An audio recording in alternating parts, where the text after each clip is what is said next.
오늘도 해바라기 사연방에 와주셔서 감사합니다. 사연 읽기 전에 구독과 좋아요 부탁드립니다. 저는 조금은 철없고 힘들었던 학창 시절을 보낸 후 현재 행복한 가정을 꾸리고 살아가는 38살 예비 엄마입니다. 제가 어렸을 적 아버지는 중소기업의 대표였고 사업이 승승장구하여 풍족한 유년 시절을 보냈습니다. 심지어 외동이었던 저를 위해 제가 원하는 것이나 가지고 싶어하는 것들이 있으면 뭐든 제 손에 들어올 수 있도록 해주었어요. 그렇게 계속 승승장구할 줄 알았던 아버지의 사업이 제가 중학교 때 기울어지기 시작하였습니다. 그때가 바로 IMF 즉 1997년 외환위기 때였고 저희 아버지의 사업도 그 영향을 피해갈 수 없었다고 하네요. 넓은 집에 살면서 가정부와 운전기사까지 썼던 저희는 시간이 갈수록 고용된 사람들을 잘라내기 시작했고 저의 평수도 점점 작아졌습니다. 결국 저희는 60평이 넘는 집에서 살다가 반지하에 살게 되었습니다. 사춘기였던 저는 그저 그 상황이 싫기만 했고 창피했던 것 같아요. 아빠와 엄마는 책임져야 할 가족이 있고 무너진 사업으로 인해 갚아야 할 빚이 있기 때문에 매일같이 일을 나가셨어요. 엄마는 음식점에 찾아가 주방에서 설거지라도 하게 해달라고 하며 돈을 벌었고 아빠는 인력업체에 나가 땀 범벅인 상태로 집에 들어오시곤 했습니다. 그때는 그런 아빠의 모습이 왜 그렇게 믿고 화가 났던 건지 저희를 책임지기 위해 매일같이 일을 하시는 아빠를 우연히 마주쳐도 인사도 한번 먼저 하지 않았어요. 아마 엄마와 아빠도 그런 저의 속마음을 알고 있었던 것 같습니다. 아빠가 올 시간만 되면 먼저 자겠다고 눕는 저의 모습을 보면서 엄마는 아무 말도 하지 않았던 기억이 납니다. 하루는 엄마가 아빠가 일을 나갔을 때 저에게 조심스럽게 말을 꺼냈습니다. 희경아, 넓은 집에서 살다가 좁은 집으로 오니까 힘들지? 갑자기 왜? 솔직히 힘들지. 엄마는 평생 손에 물도 안 묻힐 줄 알았는데 지금은 남의 가게에서 설거지나 하고 있고 억울하지 않아? 그래도 아빠가 열심히 일하고 있으니까 우리도 조금 힘내보자. 아빠도 집에 오면 많이 지치고 힘드실 거야. 엄마가 이렇게 얘기를 하는데 갑자기 화가 막 나더라고요. 어린 나이여도 엄마가 저에게 이런 말을 꺼낸 목적이 아빠에게 조금 더 다가가 보라는 것을 느꼈기 때문이었던 것 같습니다. 엄마는 지금 누구 때문에 우리가 이 상황이 됐는지 알고 있으면서 내가 아빠한테 먼저 다가가 보라는 거야? 아니, 아빠가 힘들어도 가장이니까 티를 내지 못하는 거 알잖니. 엄마는 그런 뜻에서 엄마가 말하는 것을 끊고 저는 심한 말을 해버렸습니다. 몰라, 나는 그런 거 모르겠고 다 아빠 때문이야. 아빠 얼굴 보는 것도 싫고 매일같이 땀냄새 풍기면서 집에 들어오는 것도 싫어. 그런데 나중에 알게 된 사실이었지만 이날 일찍 퇴근하게 되었던 아빠는 문 앞에서 저희가 한 대화를 다 듣게 되었다고 하더군요. 그렇게 말을 뱉고 난 뒤 저는 먼저 자겠다고 누웠고 조금 시간이 지난 뒤 제가 자고 있는 줄 아셨는지 엄마는 제 뒤에서 소리 없이 흐느끼셨습니다. 며칠 후 갑자기 조폭으로 보이는 사람들이 저희 집으로 찾아왔고 뜬금없이 돈을 내놓으라는 그 사람들에게 엄마와 저는 무릎을 꿇고 빌었어요. 그 사람들이 가고 난 뒤 힘들게 일을 하고 온 아빠가 오고 나서 저는 참아왔던 서름이 폭발했습니다. 아빠, 우리 언제까지 이러고 살아야 해? 오늘은 이상한 아저씨들이 와서 돈 달라고 하고 가더라. 진짜 지긋지긋해. 아빠가 미안하다. 이렇게 저희의 대화는 짧게 끝났지만 그 다음날 조금 많은 돈이 주방에 올려져 있었고 오늘부터 아빠가 많이 바빠서 오기 힘들 거야 라는 짧은 편지 한 장이 있었습니다. 그때 철없던 저는 그저 눈앞에 있는 돈에 기뻤고 행복했어요. 알고 보니 그 돈은 제가 나중에 시집이라도 갈 때 보태기 위해 아빠가 일을 하면서 조금씩 모아두었던 돈이었습니다. 그날 이후 이상한 아저씨들이 오지 않았지만 그와 더불어 아빠도 오지 않았습니다. 사실 저는 아빠가 저희가 힘들어하는 모습을 보고 떠나준 것이라는 걸 알고 있었던 것 같습니다. 그렇게 저는 졸업 후 운이 좋게도 바로 취업을 할 수 있게 되었고 엄마와 저는 예전처럼 조금 편안한 생활을 할 수 있게 되었어요. 힘든 시절을 지나고 저는 남편을 만나게 되었습니다. 결혼을 할 때 저희 집 형편이 어려운 것을 알고 시부모님은 예단도 필요 없다고 해주시더군요. 하지만 엄마는 제가 결혼할 때를 위해 아껴두었던 종짓돈을 꺼내 저에게 주어주었습니다. 엄마, 나도 모아둔 돈 있어요. 이 돈으로 지금까지 고생한 거 보상받고 조금이라도 쉬어. 그래도 하나뿐인 자식 결혼하는데 이 정도는 해줘야 엄마 된 도리지.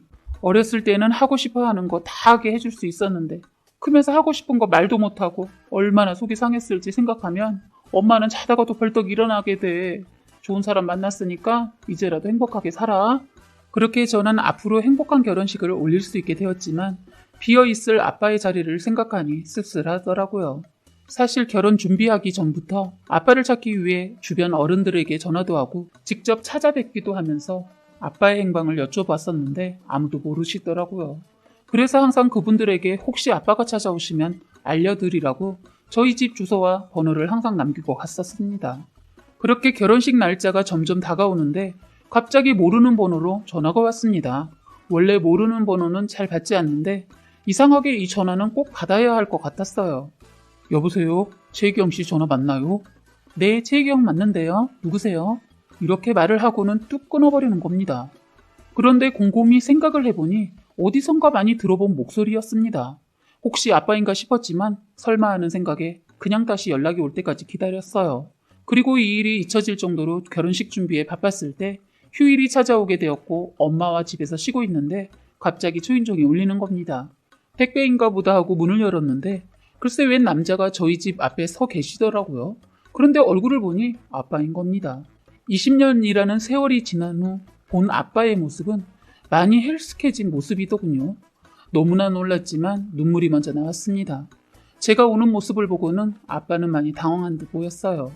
그리고 제가 우는 소리를 듣고 무슨 일이 있는 건지 보기 위해 현관문 쪽으로 온 엄마도 깜짝 놀라다가 울기 시작했습니다. 우선 저희는 아빠를 집 안으로 들어오시라고 했어요.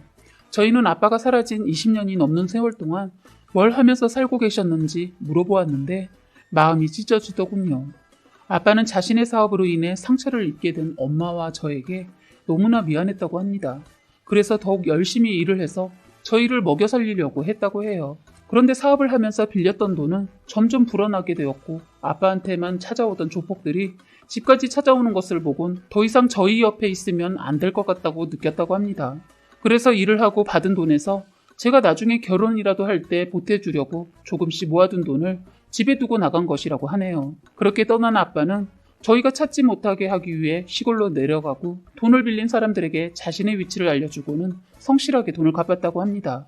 사실 돈은 오래전에 다 갚았는데 저희에게 연락할 자신도 없었고 알아낼 방법도 생각도 나지 않았다고 해요. 그러던 중 몇 달 전 제가 찾아뵀던 어른 중 한 분을 만나게 되었고 제 번호와 주소를 알게 되었다는 겁니다. 그분께는 자신을 만났다는 사실을 저에게 말하지 말아달라고 부탁하고는 계속 제 소식을 그분을 통해 들었다고 하더군요. 제가 좋은 남자를 만나 결혼한다는 사실을 알게 되었지만 찾아간다고 해도 도움이 될 수 없을 거라는 생각으로 연락하지 못하고 있었다고 합니다. 하루는 그런 속상한 마음을 풀기 위해 술을 먹다가 저에게 전화를 걸게 되었다고 해요. 그런데 전화기 너머 들리는 제 목소리를 듣고 지금 뭐 하는 건가 정신이 번쩍 들어서 전화를 확 끊어버렸다고 합니다.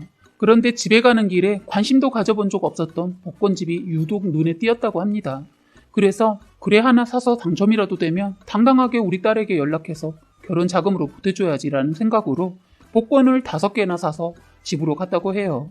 그리고 아침에 일어나 복권 번호를 확인하던 도중 5개 중 4개가 꽝이길래 내가 미쳤지 돈 날릴 게 뻔한데 복권을 샀네 하면서 마지막 종이를 확인하는데 글쎄 1등이 당첨되었다는 겁니다.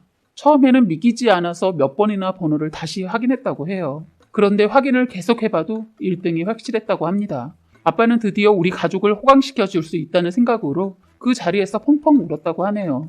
그리고 동네에 농땡을 가서 돈을 받아온 다음날 저희를 찾아온 것이었습니다. 20년간 그렇게 힘든 삶 속에서 저희만 생각하며 견뎌주었던 아빠에게 너무 감사하고 속상했어요. 빈털터리로 찾아오셨더라도 저희는 아빠를 반갑게 맞이했을 텐데 아빠가 돈이 없어서 찾아오지 못하고 있었다는 걸 듣고는 제가 어렸을 때 아빠에게 했던 말 때문인 것 같아 너무 마음이 아프고 죄송했습니다. 아빠가 와준 그날 저희는 20년간 하지 못했던 이야기들을 나누며 시간이 가는 줄 몰랐었던 기억이 나네요. 그러면서 제가 학창시절 아빠의 모습도 싫고 열심히 일하고 와서 나는 땀 냄새도 싫다고 한 것을 아빠가 모두 들었다는 사실을 알았을 때 마음이 찢어지더군요. 계속 바래왔던 함께 울고 웃는 저희 가족의 모습을 보면서 너무나 행복했습니다. 얼마 뒤 만들어질 제 가정도 이렇게 행복하게 만들고 싶다는 생각이 들었어요. 저희를 찾아와준 아빠 덕분에 결혼식 부모 자리에는 아빠, 엄마 두 분 다 앉아 계실 수 있게 되었습니다. 현재 아빠와 엄마는 복권에 당첨되고 받은 돈으로 행복한 노후를 즐기고 계세요. 평생 일만 하고 고생하신 저희 부모님이 이제서야 보상을 받는 것 같습니다. 저도 이제 아빠께도 효도를 할 수 있게 되어 참 행복해요. 다른 사람들이 부모님에게 효도를 해주는 모습을 볼 때마다 아빠가 생각나서 참 속상했는데 이젠 저도 가능하게 되었다는 사실이 아직도 믿어지지 않을 정도로 기쁩니다. 그리고 저는 결혼 2년 만에 아이를 임신하여 출산 날짜를 기다리고 있어요. 원래 딸은 아빠 같은 사람이랑 결혼한다고 하던데 제 남편이 아빠처럼 믿음직스럽고 책임감이 있는 남자라서 참 행복하네요. 저희 가족에게 찾아와준 이 안정감과 행복이 평생 오랫동안 유지되었으면 하는 바람입니다. 그리고 앞으로 태어날 저의 아이가 좋은 것만 바라보며 살았으면 합니다. 사연은 여기까지였고요. 구독과 좋아요, 알림 설정 부탁드리겠습니다.